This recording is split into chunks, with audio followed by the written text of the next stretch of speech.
Welcome to the Coast to Coast podcast, brought to you by Play Picks and the Lines. Coming to you from the West Coast, Josh Lander, joined by my guy Nate Weitzer on the East Coast.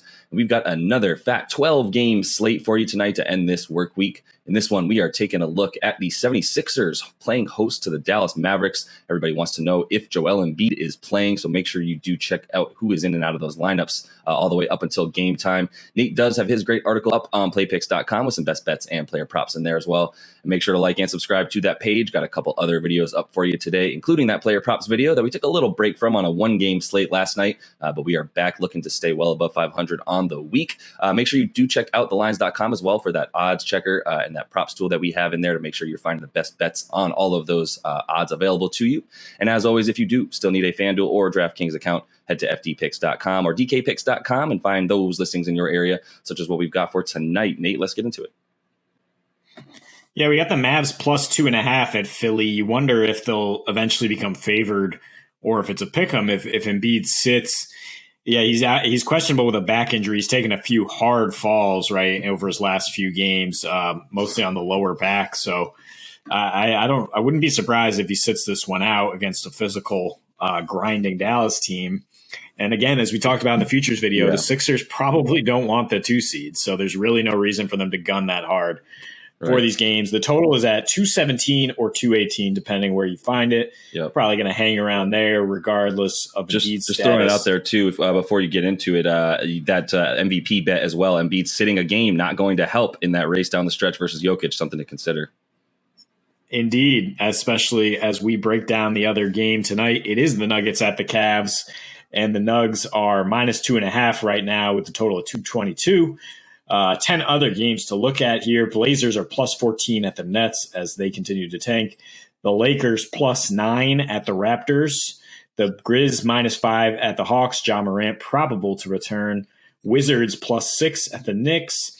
The Thunder are plus 15 at the Heat. They are doing their best tank job down the stretch. Pacers minus 4 at Rockets. Total of 240 there. Pelicans are plus 3 at the Spurs. A number of guys still out for the Pellies. Clippers plus 5.5 at the Jazz. The Celtics are minus 10 at the Kings because De'Aaron Fox is questionable. And then the Bulls plus 5 at Suns. Zach LaVine is expected to go, but the Bulls are reeling. The Sixers without Embiid and with Harden running the show, we haven't really seen it yet. Yeah. And that would be the interesting question. I don't necessarily think we expect an offensive explosion against the Mavericks, no matter who's out there. I mean, the last 5 meetings between these teams, the losing team has scored 98 or fewer. They're 2 of the slowest paced teams in the league, 4 games going over in a row here. And the Mavs, I mean, they've just been lights out on both ends of the floor, but with their superstar playing at his pace, not anybody else's, they tend to stay under, especially in clutch time, right? The Mavs go down to an 88.2 pace. They basically allow 33% from the field, from the opponent. Whereas on the other end, they're number 1 in true shooting, number 2 in 3-point percentage, and first in offensive rating. Whereas the Sixers at home, we again mentioned this in the futures article, in clutch situations, the final 5 minutes of games within 5, they're 7-11 with the second worst net rating in the NBA at negative 25. They're also now 1-3-1 against the spread in their last 5 against playoff teams. They're 3-7 against the spread in their last 10 overall.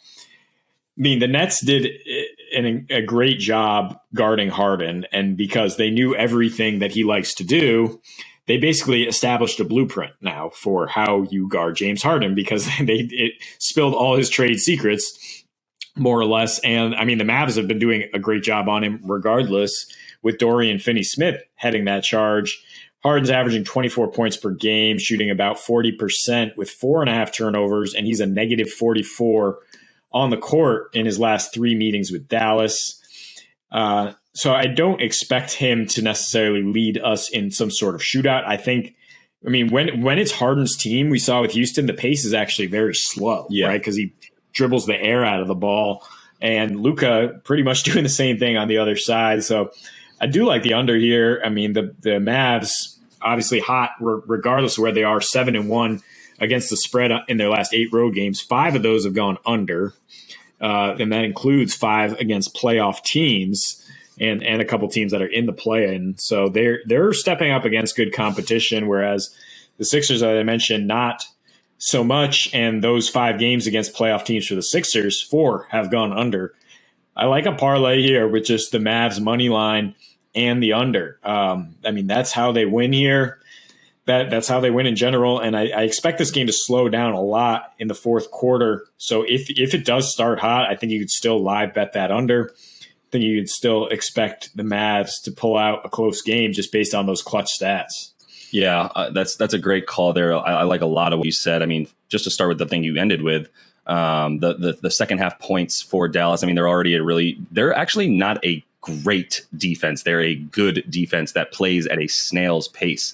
So just kind of want to make that clear first and foremost that while I do like their ability to switch everything, which is what we all love about it, Dwight Powell, Reggie Bullock, not playing tonight, somewhat of a loss on D for our under that we like, but still also a loss on the 3-point side as he's their best 3-point shooter outside of Luka. And then when THJ is playing, which he's not, obviously, as we know, he hasn't played for a while. So I think, the first thing I started with there, the defense in the second half is even better for the Mavs. They go even slower, and they really, like you said, in clutch time, not only do they have a ridiculous offensive rating, they played 33 minutes of clutch time in their last 12, right, where they've won 10 of those 12 games. And that's a lot of time. I mean, that's they're playing a lot of close games in that time frame because they're playing such good teams. And that those clutch numbers are, I mean, they're far and away the best. When you have a 62 net rating over 33 minutes in clutch time, I mean, that's wild, right? They're just shooting ridiculous percentages.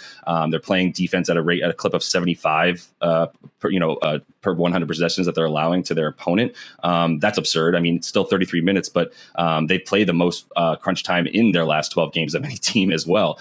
So it's the biggest sample size and the best that they're playing at that level. I think, this is a game where Philly, they are reeling a bit. Embiid's sitting, he's been good in terms of 32 points a game, about 14 boards, getting to the line 14 times a game over their, last 6 or so, where they're kind of reeling, as we said, 3-3 for them, and then 2-3-1 against the spread in their last 6. And like I said, Embiid in that time frame, he does have some pretty good numbers, but he's getting the ball the entire time. That usage rate is up to about 34%, and he's still got an offensive rating down about 107. So he's not exactly being super efficient in terms of his percentages and his ability to score on each possession. It's just mostly volume for him at this point, getting the ball each and every time.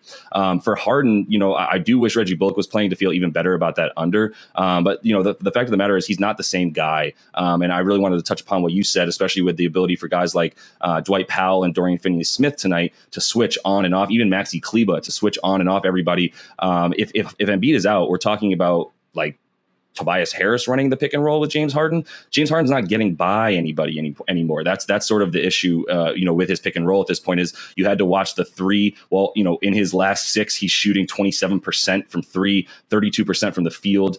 He's only scoring about 7% of his points in the paint, which is way down from what he's normally at, where he's at like 25 to 30. It's either free throws, threes, or layups for the man. And that's not the game that he's playing anymore. As I said, with Tobias Harris as well, he's not scaring anybody. He's not getting by anybody. I'm not worried about him catching the ball off the pick and roll with Harden as he's rolling or popping out, as his 3-point percentages are down this year as well. We keep forgetting that Tobias Harris makes like $35 million a year and that he should be a top 3 player on their team. And he's just a non-factor. We don't even talk about him. The guy we talk about after Embiid and Harden is Tyrese Maxey, who also has come back down to earth in those last 6 games after starting super hot as the third banana there in Philly. A lot of those percentages down, his points per game down, everything. So the under feels good here for real. Like, I mean, under is 4-1 in terms of the last 5 games for both of these teams. Not surprising at all for Philly, but it is a little bit surprising for the Mavs, but it is surprising for Philly. And the last thing I would say is, even if Embiid plays tonight, I mean,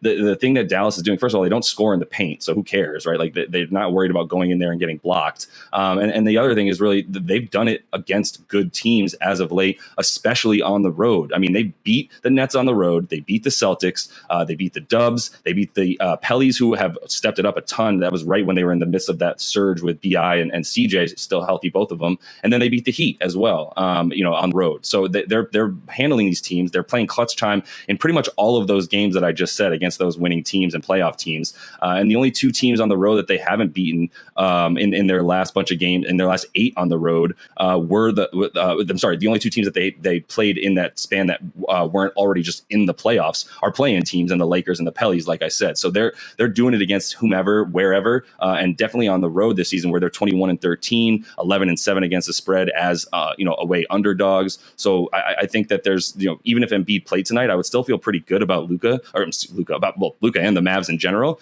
But even if he doesn't, especially if he doesn't, this 3-point spread is just beautiful. I might even just take the Mavs money line right this second.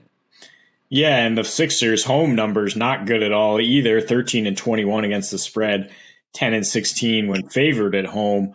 The fact that Seth Curry is gone is really going to hurt them in this matchup. The Mavs allow the second fewest triples.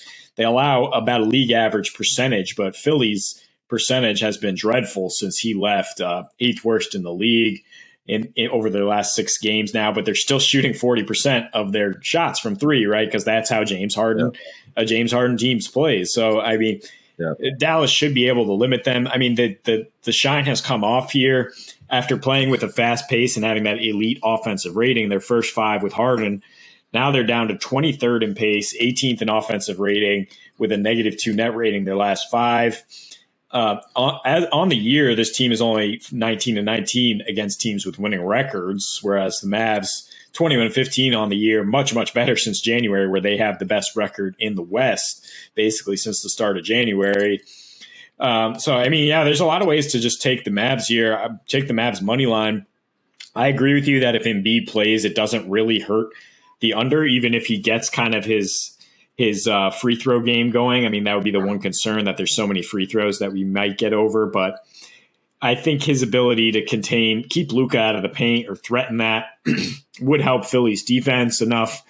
And I just think that Philly's offense is not really clicking enough. I mean, they're trying to put it together on the fly. As you mentioned, Harden is not blowing by anybody. He really needs to ramp up into shape after he just kind of loafed in Brooklyn for a while. And unless he's able to do that, I don't think he's going to get the better of this matchup against Luka, who's playing like an MVP right now, and Dallas just on fire since they parted ways with Porzingis. You could look, I mean, I like Luka over 30.5 points in this spot, and the 4 threes, despite the fact he hasn't shot well against Philly from 3, he is hitting 4 threes in his last 10. And for him to do that in a win, he gets you a nice plus 330 at FanDuel. But I think the money line and the under is the savvier bet here for Mavs. Yeah, I mean, to take the money line right now, you're still getting, obviously pretty good money there for Dallas at still plus 120, was plus 140. It's definitely dropping as you watch this video. I assume some of the stuff we're talking about will actually have shifted a bit towards Dallas and potentially the under, with people thinking that Embiid is going to affect the amount of points scored in this game, I guess, negatively if he's out. So, I still like that money line. Luka, he has been scoring against the 76ers, to your point. I mean, in Philly, his last time out, he only had 19 points last season, dating back to then. But, in his last 3 versus them, he's averaging about 28 points a game, 7.5 assists, 6 boards. So he's still playing at his normal rate against them. I still feel like the under is a little bit more of the play here, but I do think that there's the opportunity for him to get some boards as well, as Philly has been one of the worst deep rebounding teams in the league, especially since the trade, even worse after losing Drummond, who was great for them off the bench. So I think there's a lot of opportunity for even unders. I'm not really going to take any of these player performance doubles, I don't think, just because I don't like points. I like it to be choppy and gross tonight, and we'll see. And that's why I just like there to not be points, and for Philly, for Dallas to pull this one out. So that is all the time we have for you in this one. Make sure you are liked and subscribed to that page. Check out those other couple videos we have for you on this 12-game slate. And until we see you next, happy betting.